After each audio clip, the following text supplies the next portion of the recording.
உலக தமிழ் சொந்தங்களுக்கு ஜோதிடபூமி வாயிலாக மதுரை ஜோதிட கார்மேகத்தினுடைய பணிவான வணக்கங்களை தெரிவித்துக் கொள்கின்றேன். கடந்த வாரம் உங்களுக்கு ஒரு மகிழ்ச்சியான செய்தியாக மிகப்பெரிய கிரகமான குரு வக்ர நிவர்த்தி அடைந்திருப்பது அனைத்து ராசிக்காரர்களும் மிகுந்த ஒரு சந்தோஷமான விஷயம். அதே போன்று இந்த வாரத்திலும் மிக பலமான ஒரு கிரகம் உங்களை எல்லாம் உற்சாகத்தோடு வைத்திருக்க வேண்டிய ஒரு கிரகம், உடல்நலை குறைவு ஏற்படுத்தாமல், விபத்துகளை ஏற்படுத்தாமல் ஒரு ஆரோக்கியமான வாழ்வையிலே உங்களை கொண்டு செலுத்தக்கூடிய ஒரு முக்கியமான கிரகம் இந்த வாரத்திலும் வக்கர நிவர்த்தியாக இருக்கின்றது. அதனால் இந்த வாரமும் உங்களுக்கு ஒரு மகிழ்ச்சியான வாரமாக இருக்கப் போகின்றது. அனைத்து ராசிக்காரர்களும் இது பொதுவானது. இந்த வாரத்திலே நாம் ஒரு 3 நாட்கள் அதிகமாக சொல்ல இருக்கின்றோம். 14ஆம் தேதி 2வது மாதம் 2025 மாசி மாதம் 2ஆம் தேதி வெள்ளிக்கிழமை முதல் 23/2/2025 மாசி மாதம் 11ஆம் தேதி ஞாயிற்றுக்கிழமை வரை இந்த 10 நாட்களுக்கு உள்ள ராசி பலன்களை காண இருக்கின்றோம். அடுத்தடுத்து திங்கள் முதல் ஞாயிறு வரை என்ற ஒரு கணக்கிலே ஜோதிடபூமி வாயிலாக வார ராசி பலன்களை நீங்கள் காணலாம். இப்பொழுது நம்ம ராசிக்குள் செல்வோம். தனுசு ராசி நண்பர்களுக்கு இப்பொழுது இந்த வாரத்தினுடைய ராசி பலன்களை காண இருக்கின்றோம். உங்கள் ராசிநாதன் 6ஆம் இடமான எதிரி ஸ்தானத்திலே சென்று அமர்ந்திருக்கின்றார். அதே நேரத்திலே அவருடைய பார்வைகள் என்ற வகையிலே முதல் பார்வையாக உங்களுக்கு தொழில் ஸ்தானத்தில் விழுந்து கொண்டிருக்கின்றது. 12ஆம் இடமான விரயஸ்தானத்தில் விழுந்து கொண்டிருக்கின்றது. 2ஆம் இடமான தனஸ்தானத்தில் விழுந்து கொண்டிருக்கின்றது. முக்கியமாக உங்கள் ராசிநாதன் வக்ர கதியிலிருந்து நிவர்த்தி அடைந்து உங்களுக்கு இப்பொழுது மிகுந்த ஒரு பலமான ஒரு கிரகமாக மாறிவிட்டார். 6ஆம் இடம் என்பது ஒரு சாதாரண இடம் அல்ல, எதிரிக்கு மட்டும் உரிய இடம் அல்ல, கடனுக்கு மட்டும் உரிய இடம் அல்ல, உங்களது மன தைரியத்தை சொல்லக்கூடிய இடம், உங்களது பராக்கிரமங்களை பற்றி சொல்லக்கூடிய இடம். இதுவரை நீங்கள் கோழையாக இருந்து யாருக்கோ கைகட்டி அடிபணிந்து நீங்கள் கூனி குறுகி நின்று கொண்டிருந்தீர்கள். ஒரு சிறிய தொகையை வாங்கியிருந்தாலும் கூட கொடுக்க முடியாத அளவிலே சின்ன சின்ன விஷயங்களுக்கெல்லாம் மற்றவர்களுடைய பேச்சுக்கும் ஏச்சுக்கும் ஆளாகி நெஞ்சை நிமிர்த்தி பேசிய வேண்டிய நீங்கள் கூனி குறுகி நின்று அவமானப்பட்டதெல்லாம் இப்பொழுது முடிவுக்கு வந்துவிட்டது. தைரியமாக யாரிடத்திலும் நெஞ்சுக்கு நேர் நின்று பேசி எவராக இருந்தாலும் சரி, அது எவனாக இருந்தாலும் சரி பார்த்து கொள்ளலாம் என்ற வகையிலே நீங்கள் இப்பொழுது நிமிர்ந்து விட்டீர்கள்.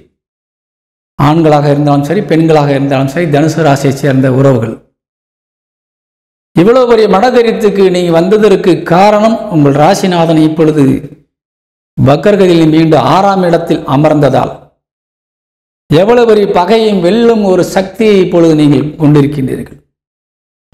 மிகப்பெரிய சுபகிரகமான ஒரு குரு, அடுத்தவர்களுக்கு தீங்கு நினைக்காத ஒரு கிரகம், அவரே வெகுண்டு எழுந்து பகையை முடிக்கின்ற அளவிற்கு போகின்றார் என்றால் அவர் அந்த அளவிற்கு அவரும் பாதிக்கப்பட்டு விட்டார். தெய்வத்திற்கே காவல் தேவை, துணை தேவை. அவருக்குமே ஒரு நித்திரை என்ற நேரங்களிலே பிரச்சனை வரும் என்பதனால்தான் வாசலிலே காவல் தெய்வங்களை நிறுத்துகின்றார்கள். தெய்வத்திற்கே நிலை என்றால் தெய்வ கிரகத்திற்கு சொல்ல வேண்டிய அவசியம் இல்லை. தெய்வ கிரகத்தை நீங்கள் ஒரு சொந்த ஆட்சி கிரகமாக நீங்கள் ராசிநாதனாக வைத்திருக்கின்ற நீங்கள், உங்களுக்கும் பிரச்சனை வரத்தான் செய்யும். அப்படிப்பட்ட வகையிலே நீங்கள் பாதிக்கப்பட்டு விட்டீர்கள். இப்பொழுது மீண்டு விட்டீர்கள். தைரியம் வந்து விட்டது, துணிச்சல் வந்து விட்டது. எதையும் பார்த்து கொள்ளலாம் என்ற, எவ்வளவு விரயங்கள் ஆகியிருந்தாலும் அதை சரி கட்டி விடலாம் என்ற ஒரு தைரியம் வந்து விட்டது. நிச்சயமாக அடுத்த குருப்பெயர்ச்சிக்குள் உங்களுக்கு இதுவரை இந்த பிரச்சனையெல்லாம் நீங்கள் தீர்த்து சரி கட்டி மேல்மை அடையக்கூடிய வாய்ப்புகளை தந்துவிடும். இப்பொழுது உங்கள் தனஸ்தானத்திற்கு குரு பார்வை இருக்குது. குடும்பத்திற்கு நல்ல பாதுகாப்பு இருக்கின்றது. தனவரவு அதிகரிக்கக்கூடிய வாய்ப்பு இருக்கின்றது. குடும்பத்தில் இதுவரை இருந்து வந்த பிரச்சனைகள் அனைத்தும் தீர்ந்து விட்டது. வக்கரம் பெற்ற செவ்வாயின் பார்வை உங்கள் குடும்பஸ்தானத்திற்கு ஏற்கனவே விழுந்து கொண்டுதான் இருக்கின்றது, இன்னும் விழுந்து கொண்டிருக்கின்றது. அந்த செவ்வாயின் பார்வை கொடுமையால் உங்கள் குடும்பம் சீரழிந்து உங்கள் வாக்கு பலமின்றி நீங்கள் பேசியதற்கு கூட மதிப்பில்லாமல் போய் உங்கள் குடும்பத்தில் இருப்பவரும் சரி, வெளியில் இருப்பவரும் மதிப்பில்லாமல் வைத்து விட்டார். அவை எல்லாமே இப்பொழுது உங்களுக்கு மாறப்போகின்றது. குடும்பஸ்தானம் இப்பொழுது விமோச்சனம் அடைந்து விட்டது. உங்கள் நிதி நிலைமை இப்பொழுது மேலே வரப்போகின்றது.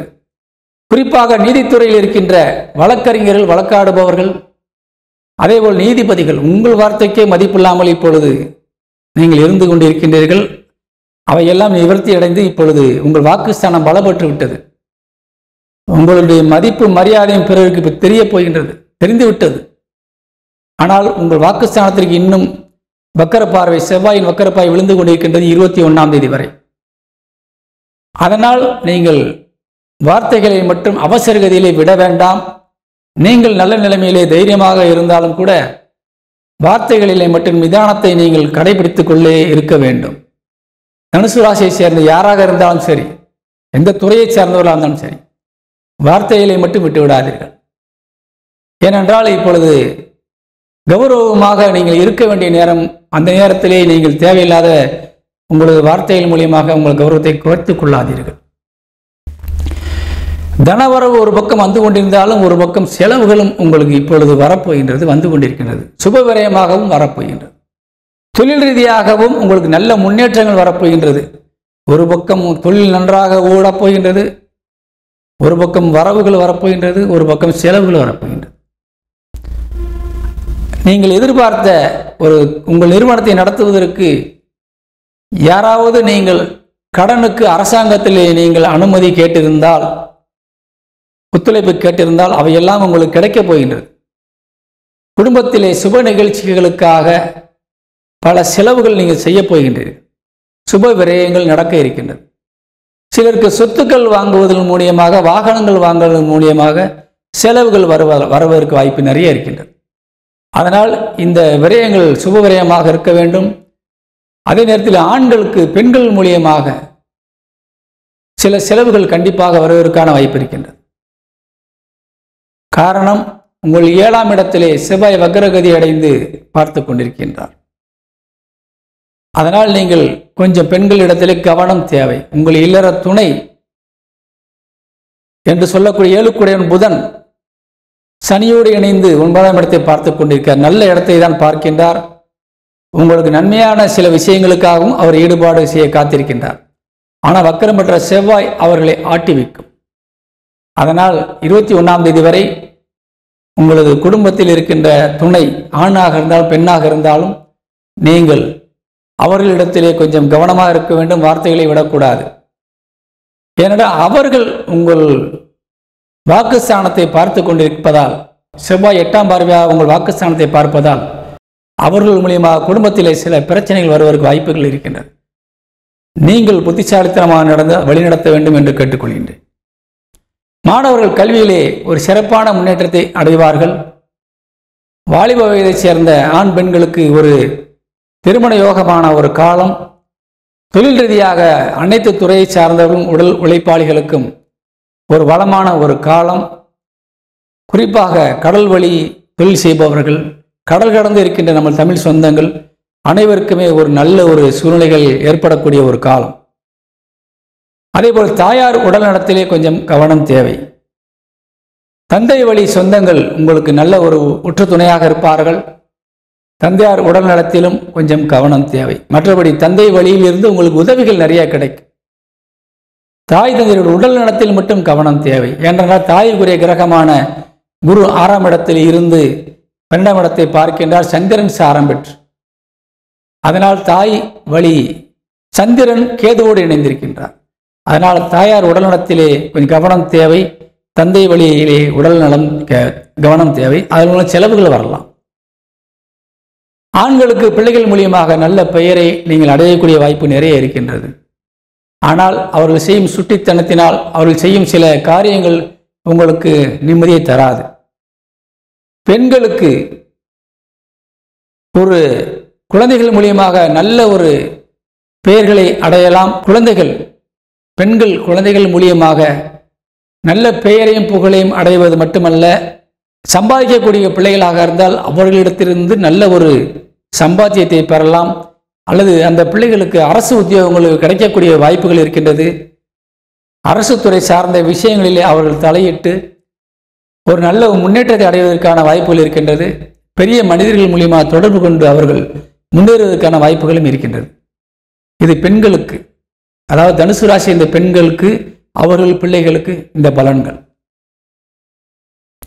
அதே போன்று வெளியூர்களுக்கு செல்லக்கூடிய வாய்ப்புகள் நிறைய தனுசு ராசியை சேர்ந்த நபர்களுக்கு இப்பொழுது இருக்கின்றது. நல்ல காரியங்களுக்காக, நல்ல விஷயங்களுக்காக நீங்கள் வெளியூர்களுக்கு பயணங்கள் மேற்கொள்ளக்கூடிய வாய்ப்புகளும் இப்பொழுது இருக்கின்றது. பயன்படுத்தி கொள்ளுங்கள். இந்த வாரத்தை வெற்றிகரமாக நடத்துங்கள் என்று கூறி விடைபெறுகின்றேன். வணக்கம்.